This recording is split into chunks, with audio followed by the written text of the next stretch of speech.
Hi, I'm Ava. I want to tell you about my tricky relationship with my mother-in-law, Sophia. She always seemed to make things hard for me. Sophia had old-fashioned ideas and never really liked me.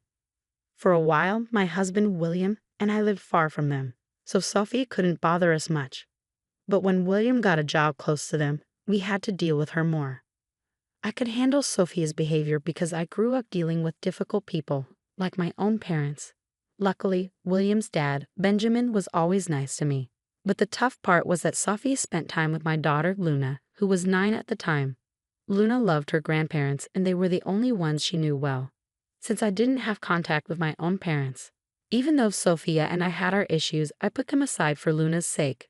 I wanted Luna to have a good relationship with her grandparents.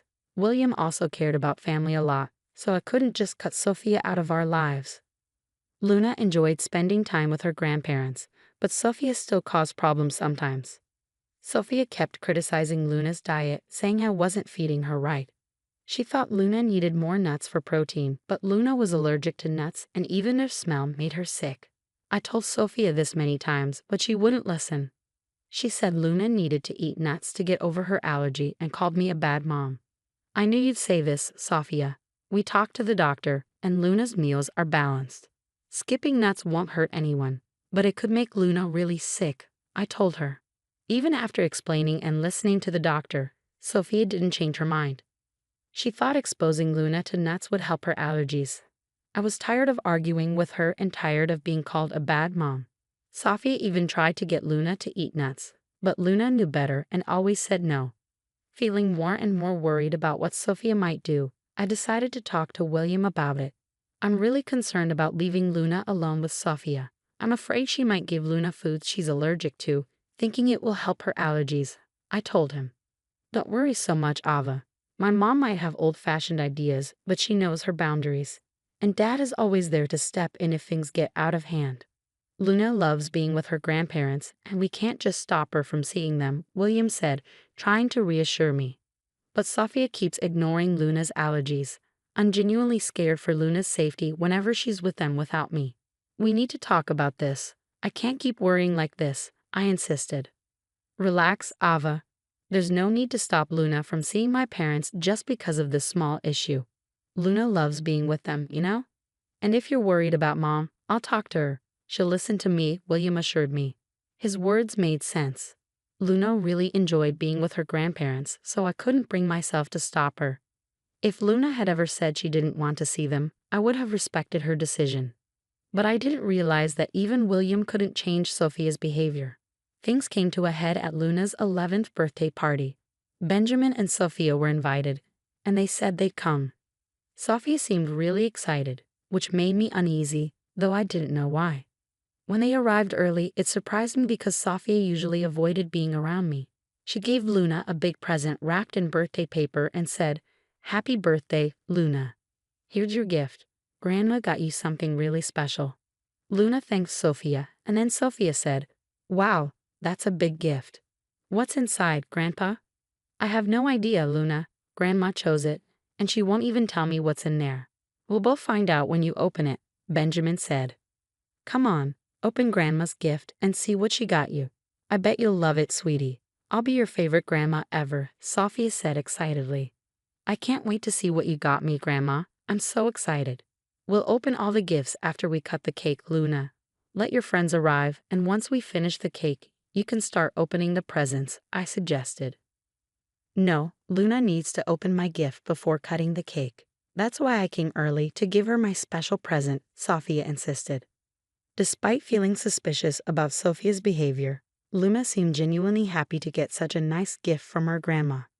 The big, heavy package made Luna even more excited, and she couldn't wait to see what was inside.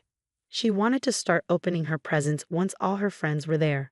I agreed to let Luna open Sophia's gift before the cake, as Sophie said it had to be done that way.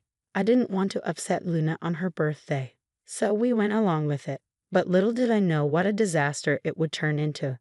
Luna and her parents were let down by the one person they trusted. Sophia not only ruined Luna's birthday, but also turned everyone against her. When Luna opened the gift, she found a big cake with her name on it. She was happy for a moment, but then she passed out. William and I rushed to her, scared and confused when we saw her throat swelling up.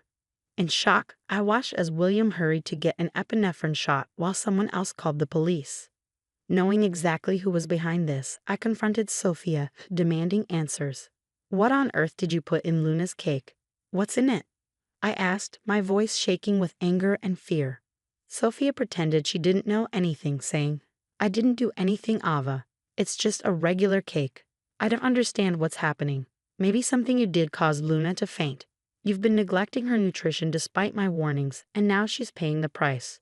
Don't try to blame me. Luna was fine just a moment ago, and now she's having an allergic reaction. Tell me what you did to her, Sophia. I hope you didn't mess with the cake. You need to own up to your actions and take responsibility. Look at Luna, she's turning blue." I snapped back, ignoring Sophia's excuses. Focusing solely on Luna, I hurried over with the epinephrine I always kept on hand for emergencies.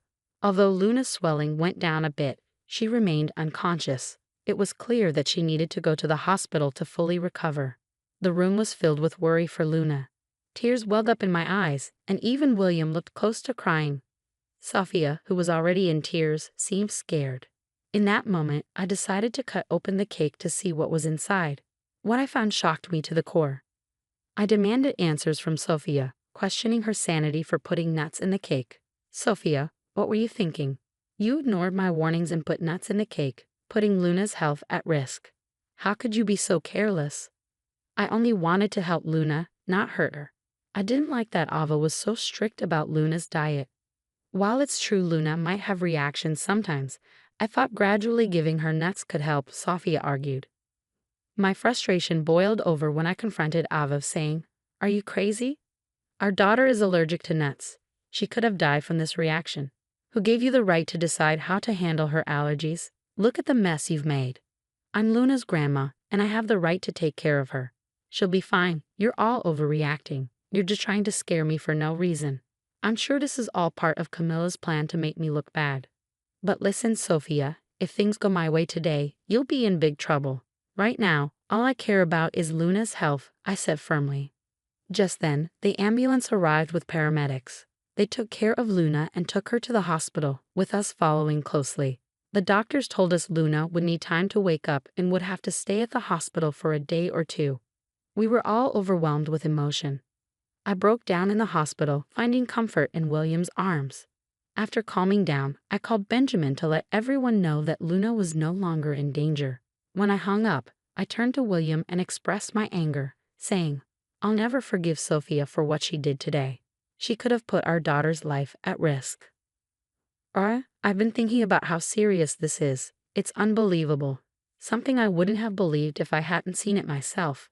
My mom has become someone I don't even recognize anymore. She did all of this just to make me look like a bad mom.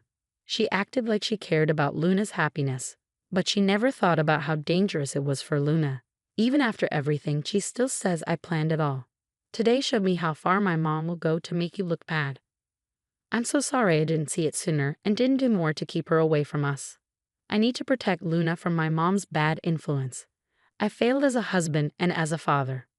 William was starting to realize how serious the situation was, and Benjamin, who had always been a good grandfather, was clearly affected by Sophia's actions. This time she went too far. Even though she'd gotten away with things before, we weren't going to let her off easy this time. We decided then and there that we couldn't let Sophia keep hurting Luna. Her actions were a threat to Luna's safety, and we couldn't allow her to keep causing trouble in our lives. Sophia was no longer welcome in our family. We were determined to protect Luna and make sure she grew up in a safe and loving environment. It wouldn't be easy, but for Luna's sake, it was a decision we were ready to stand by. Following a heartfelt discussion, my husband and I quickly made a decision while Luna was still in the hospital. It was time to head back home. Benjamin, Sophia, and a few other guests stayed behind, eager for updates on Luna's condition. This gave us the perfect opportunity to address Sophia's actions. When we got home, 4 hours had passed since the incident. In the living room, we found Benjamin scolding Sophia while she seemed indifferent, busy on her phone. The untouched birthday cake sat sadly beside them, a painful reminder of what had happened. Despite my sadness, I held back my emotions. When they noticed us, Benjamin and Sophia hurried over. I just got an update, I said. Luna is in good hands and she'll recover soon, although she's still unconscious. The doctors are hopeful. Thank goodness, Luna will be okay. I was so worried, but it looks like everything's fine. It wasn't even a big deal. Luna will be fine, and her nut allergy will go away soon, Sophia declared. In that moment, William unleashed his anger on Sophia, scolding her for everything she had done. Benjamin joined in, expressing his disappointment, and the guests, visibly shocked, stared at Sophia with disapproval. I, too, was filled with rage. I've had it with you, Sophia, I declared. We've given you so many chances to change. Even after your actions put my daughter in the hospital, you show no remorse. This is it. You will never be allowed near Luna or our family again. You're banned from this house. You can't tell me where to go. Your son won't cut me off for no reason. I won't let you keep me from my granddaughter just because we don't agree on how to raise her, Sophia shot back. No, Mom, William replied firmly. You're not welcome near me or my family ever again. Dad can come here anytime, but not you. He's the only sensible grandparent Luna has. He's done his best to keep Luna safe. But today you put Luna in the hospital and acted like it was the right thing to do. I can't let someone so heartless be around my daughter. Sophia couldn't believe her own son was turning against her. She had always trusted William to support her, not realizing he was being rational, unlike her. Even the guests started criticizing her. Sophia felt trapped, with no one on her side, not even Benjamin. In desperation, she screamed at us, blaming me for setting her up. This is all your fault, Ava. You turned everyone against me. I'll never forgive you for this. You should be begging for our forgiveness. Your actions have ruined your reputation and kept you from Luna. I'll sue you for grandparents' rights. I'll take you to court, and the judge will let me see Luna. Just wait and see. I don't need anyone to support me. I responded firmly, you're not going to have much luck getting grandparents' rights from jail. I'm sure the judge would find it pretty funny to have a criminal asking for visitation after putting her own granddaughter in danger. Sophia protested. What are you talking about, Ava? Why would I go to jail? I didn't do anything wrong. Didn't do anything? I shot back. What you did is a crime, Sophia. You can be arrested for knowingly exposing a child to allergens. It's considered a form of poisoning. Maybe you didn't realize it, but William and I did. We've already called the police on you. And look, here they come now to arrest you. Sophia, in denial, insisted, no, you're lying. This can't be happening. You can't arrest me for this. Sophia's panicked expression showed her desperation as she begged us to drop the charges. Tears flowed down her face, and she started to panic. Just then, 2 officers came in and told her she was under arrest. She clung to our hands, begging us not to send her to jail. William remained unmoved, telling the cops to take her away, while I gave Sophia a cold look, showing that her deceitful game was over. In a last attempt, she turned to Benjamin for help, begging him to do something. Benjamin, please. You can't let your wife get arrested like this, she pleaded. But Benjamin stood firm, saying, when my wife does something truly terrible and shows no remorse, I won't protect her. I've warned you for years to change, and you never listened. Today, you put our granddaughter in danger. I was only trying to protect her, not realizing it would hurt her so badly. Please, Benjamin, I'm your wife. You have to help me, Sophia pleaded desperately. But William stood by his decision, saying firmly, Sophia, I've already cut you out of my life. It's the right thing to do. And I plan to do the same. Tomorrow, I'll talk to a divorce lawyer. I want to end this as soon as possible. I won't stay with someone like you. I'll protect my granddaughter and my kids from you. Sophia was shocked and pleaded desperately, no, Benjamin. You can't do this to me. I'm your wife. Ignoring her, Benjamin told the cops to take her away. Sophia continued crying and begging for help, bringing a tumultuous end to an event that had long concluded. A sense of peace washed over me as William, Benjamin, and I went back to the hospital. After the other guests left, clearly upset by Sophia's actions, they promised to tell everyone what she had done. The next day, Luna woke up feeling much better, but she was terrified of Sophia. Luna cried and begged us to keep her away from her grandmother, saying how Sophia had tried to make her eat things she was allergic to. To help Luna deal with her feelings, we got her a therapist. At the same time, William and I started going to therapy together to work on our communication as a family. Having Benjamin's support was really important for all of us. With his help, we started to heal and grow stronger as a family. Sophia's life took a sharp turn for the worse after the incident. Her actions caught up with her, and she faced serious consequences. Once her own family found out what she had done, they scolded her and cut ties with her. Even her friends were disgusted by her behavior and stopped talking to her. With no one to turn to, Sophia found herself in a desperate situation, begging everyone for bail money. But she didn't get any help, and Benjamin filed for divorce the next day. Sophia was served with divorce papers while still in jail. Receiving the divorce papers in her cell sent Sophia into a fit of rage. In the following months, Benjamin was able to get a quick divorce, taking advantage of state laws. With the police report as evidence, our legal case against Sophia moved forward. Despite the expectation for Sophia to cover Luna's medical expenses, her financial struggles resulted in a lengthy prison sentence as the judge ruled against her.